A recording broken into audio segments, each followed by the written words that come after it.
What is friction? Well, all of us know how fights start. We have all watched our friends or family fight with each other, right? Fights usually start off with someone provoking the other person. In other words, fights start when two people rub at each other, just like friction. That's also the definition of friction: the resistance caused when objects rub against each other. Yes, so now you know what friction is. The definition in scientific terms is the resistance, roughness, or force that one surface encounters when moving over another. So now you've beaten the basics.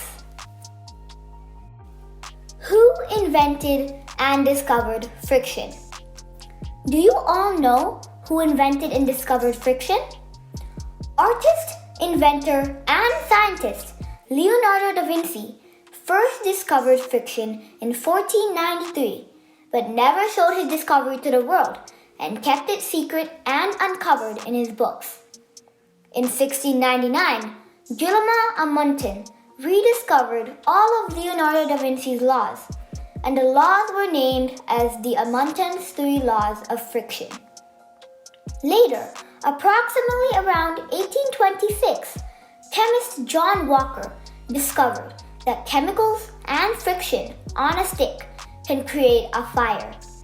He then created the first matchstick. So there are 3 main types of friction: static friction, kinetic friction, and fluid friction. Let's start by talking about the first one. Static friction. Static friction is the friction between an unmoving static object and the surface it is on.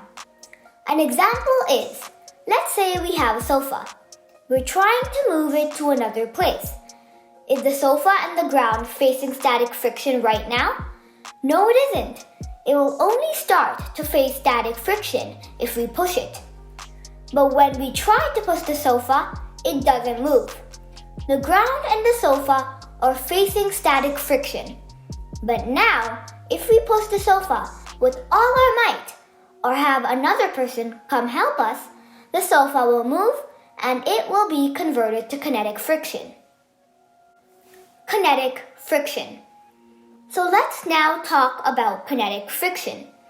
Kinetic friction is the friction between a mobile and moving object and the surface under it or the surface it is moving on.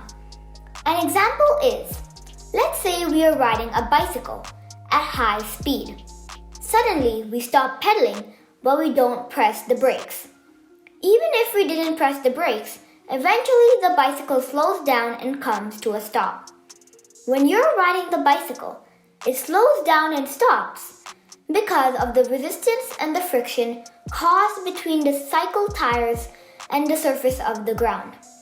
Both the road and the tires of the bicycle are facing kinetic friction.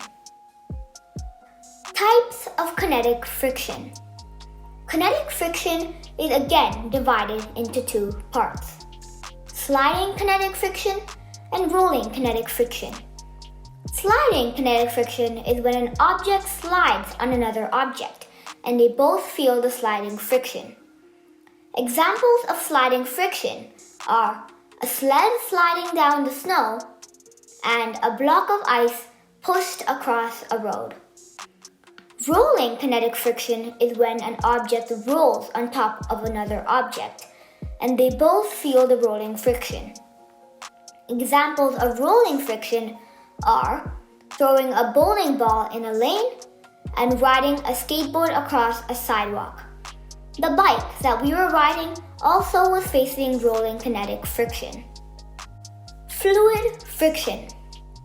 Now let's talk about the last type of friction: fluid friction. You must be wondering, isn't there a friction for liquids? Well, you guessed correctly.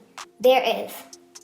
Fluid friction is the resistance in a liquid or fluid which causes friction. Let's take an example.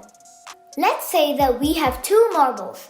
We have a cup of water and a cup of honey. We drop the 2 marbles into the 2 glasses. Which marble will reach the bottom of the cup faster?